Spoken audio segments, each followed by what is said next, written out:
안녕하세요. 천안단국대학교 병원 이비인후과 유신혁입니다. 안녕하세요. 세브란스 병원 이비인후과 조용주입니다.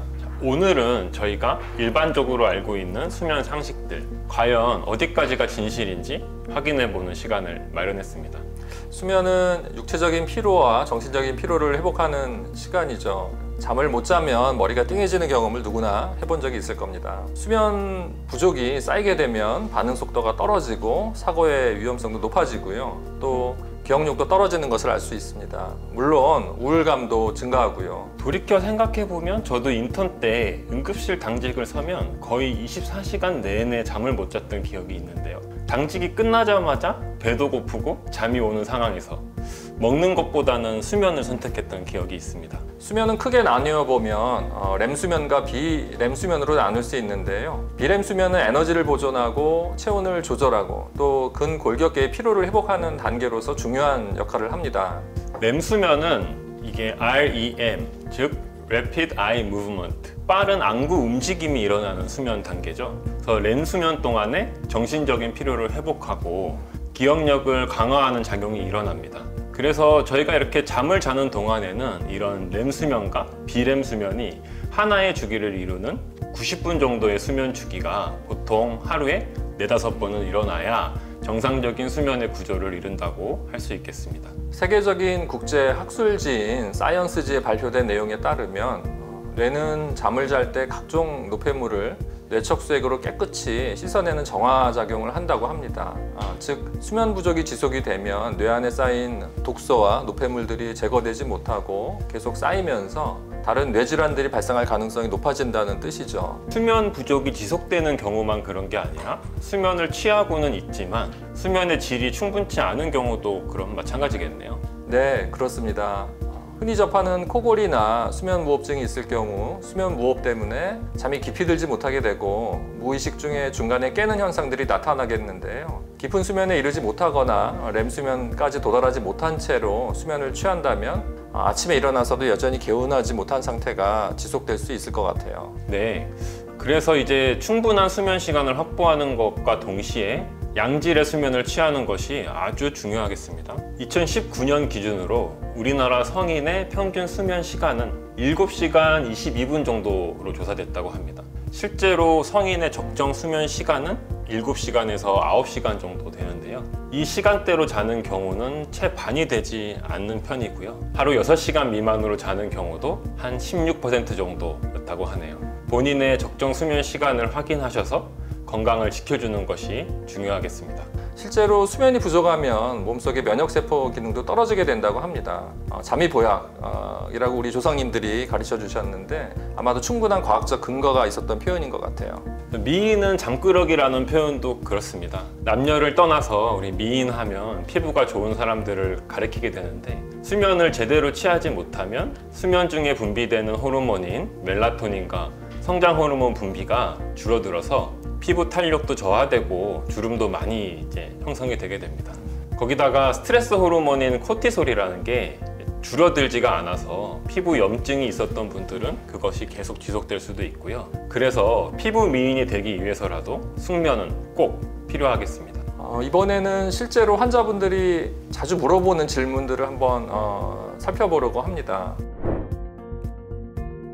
캐모마일 차는 예전부터 불면증 환자들이 숙면에 도움이 되는 차로 많이 알려져 있고 또 많이 이용을 하시는데요.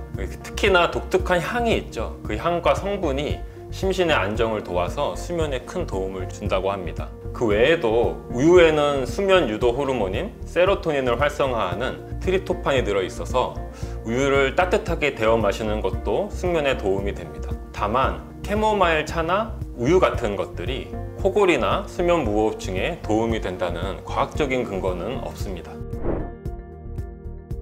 가장 쉽게 할 수 있는 방법으로는 옆으로 눕히는 방법이 있을 것 같습니다. 똑바로 누워서 자면 우리 인체 구조상 혀뿌리가 뒤로 처져서 기도를 막게 되잖아요. 그렇게 되면 수면 무호흡증이 악화가 되고, 하지만 옆으로 눕게 되면 기도가 넓어져서 편하게 호흡을 할 수 있거든요. 그래서 옆 사람이 코를 심하게 골거나 수면 무호흡증이 있으면 살짝 돌려 눕혀주는 것이 도움이 됩니다. 네, 이갈이의 대표적 원인은 잘 때 코가 막혀서 입으로 숨을 쉬는 구강호흡입니다. 그래서 똑바로 누워 자면 입이 벌어져 가지고 턱 근육이 긴장되고 이갈이가 더 나빠지게 되는 거죠. 그래서 서울수면센터 연구 결과에서도 나온 게 있는데 전체 이갈이 환자의 한 84% 정도가 똑바로 누웠을 때 이를 갈았고 그다음에 옆으로 누워 잘 때는 이를 갈지 않았다고 보고했었습니다. 그러니까 옆으로 눕는 자세가 수면 무호흡뿐 아니라 이갈이에도 도움이 되겠다는 거죠. 엎드려 자는 경우는 목과 등에 부담이 갈 수 있을 것 같아요. 목의 굽힘 각도가 높아지게 되죠. 만약에 이제 짧은 시간만 잔다면 큰 문제는 없을 것 같고요. 하지만 반복적으로 또 지속적으로 엎드려 자는 자세가 계속 유지가 되면 목하고 등에 이제 통증도 생기고 속쓰림이나 이제 위산 역류 증상이 악화될 수 있을 것 같습니다. 그 외에 너무 높은 베개를 자는 경우도 목이 과도하게 굽어지면서 기도가 좁아지기 때문에 수면 무호흡 증상이 악화될 수 있습니다. 옛날에 왜 고침 단명, 베개가 높으면 단명한다라는 말도 괜히 나온 것이 아닌 것 같습니다. 그래서 옆으로 누워 자는 수면법도 너무 오래 지속되게 되면 어깨에 통증을 유발할 수 있으니까 권장하기도 조금 어려운 것도 있고요. 결국은 자세 변화에도 심해지는 코골이나 수면 무호흡증이 있다면 이비인후과 전문의들의 진료를 받고 수면 다원 검사를 통해서 제대로 수면 무호흡증에 대한 진단을 받는 게 아주 중요하다고 할 수 있겠네요. 입술이 마르는 경우 구강호흡을 한다는 신호를 볼 수 있습니다. 대부분의 환자들이 자신이 수면 중에 구강호흡을 하는지 모르는 경우가 많고요. 자고 일어났을 때 목이 마르거나 입술이 자주 갈라져 있거나 이를 갈거나 하면 잘 때 구강호흡을 하고 있다고 볼 수가 있겠죠. 주로 알레르기성 비염이나 과도한 음주 등으로 코 안이 많이 부어 있을 때 수면 무호흡증으로 목 뒤쪽이 꽉 막히는 경우에 구강호흡을 할 수 있습니다. 구강호흡을 하면서 입안이 많이 건조해지게 되면 입냄새가 심하게 날 수도 있고 충치나 잇몸병도 생길 수 있어서 주의하셔야겠죠. 그리고 구강호흡이 장기간 지속되게 되면 위 턱은 덜 갈달하고 아래 턱이 나오는 이런 안면 골격의 변화가 소화에서는 발생할 수도 있죠. 소화에서 편도나 아데노이드가 큰 경우 지속적으로 구강호흡을 했을 때 부정기압이 발생하는 이유와도 일맥상통할 것 같네요. 우선 베개 높이를 낮춰주는 게 가장 좋습니다. 그래서 성인 남성의 경우 한 6에서 8cm, 엄지손가락 2마디 정도로 생각하시면 좋겠고 성인 여성은 한 5에서 7cm 정도가 적절한 베개의 높이라고 할 수 있겠습니다. 그래도 잘 안 되신다면 입 벌림 방지 테이프 같은 물리적인 장치를 이용해서 구강호흡을 주무실 때 차단하는 방법이 있습니다. 입 벌림 방지 테이프는 턱, 입을 테이프로 고정시켜서 입을 강제적으로 다물게 해서 구강호흡 대신에 코로 호흡을 할 수 있도록 유도하는 그런 제품들인데요. 효과는 물론 좋을 수 있지만 수면 무호흡 환자의 경우에는 입 벌림 방지 테이프가 오히려 호흡에 방해가 될 수가 있습니다. 그래서 이러한 경우에는 수면 다원 검사를 통해서 정확하게 수면 무호흡증 유무를 먼저 확인해 보시는 편이 좋겠습니다. 그래서 이상적인 베개는 자신의 목과 머리에 자연적인 곡선을 유지할 수 있는 그 높이랑 모양을 갖춘 것으로 보통 본인 엄지손가락 2마디 정도로 이제 생각하시면 그 높이가 딱 맞는데요. 누워 보셨을 때 가장 들어간 부분인 경추 7번의 높이, 그래서 가장 튀어나온 부분인 뒤통수 높이, 이것들을 고려하셔가지고 본인한테 맞는 적당한 높이와 크기의 베개를 선택하시는 게 좋습니다. 그리고 똑바로 누운 자세와 옆으로 돌아 누운 자세를 모두 고려해서 선택하시는 편이 좋다고 봅니다. 사용 중인 요나 매트리스와 적절히 어우러지는 것이 좋겠죠. 매트리스가 단단한 쪽이라면 베개도 단단한 쪽이 좋고요. 따라서 베개도 가급적이면 직접 누워보고 선택하는 것이 좋겠네요. 이상적인 요나 매트리스는 서 있는 자세에서 척추의 S자 곡선을 유지할 수 있도록 지지하고 또 압력을 분산해 주는 것이 중요할 것 같고요. 또 너무 푹신해서 허리 부분이 꺼져서 만약에 이렇게 V자형이 된다면 요통의 원인이 또 될 수 있으니까 적당한 단단함을 가진 제품이 좋을 것 같습니다. 리클라이너 침대의 각도 조절 기능은 침대에서 여러 자세를 취하는데 장점이 되는 부분이 있겠죠. 하지만 일반적으로 수면의 질적인 측면에서는 장점은 크게 없다고 보셔도 무방할 것 같아요. 네, 실제로 과학적인 근거가 있는 방법들이 있습니다. 혹시 디제리두라고 하는 악기에 대해서 들어보신 적이 있나요? 이 디제리두라는 악기는 호주 원주민들이 부는 악기인데요. 실제로 이 악기를 부는 것이 수면 무호흡 지수를 낮춘다는 보고가 있어요. 그렇다고 뜬금없이 저희가 이 디제리두를 구입해서 불어보는 건 쉽지 않겠죠. 따라서 우리가 일상생활에서 접할 수 있는 관악기를 불어보는 것도 도움이 되리라고 유추를 해볼 수 있을 것 같습니다.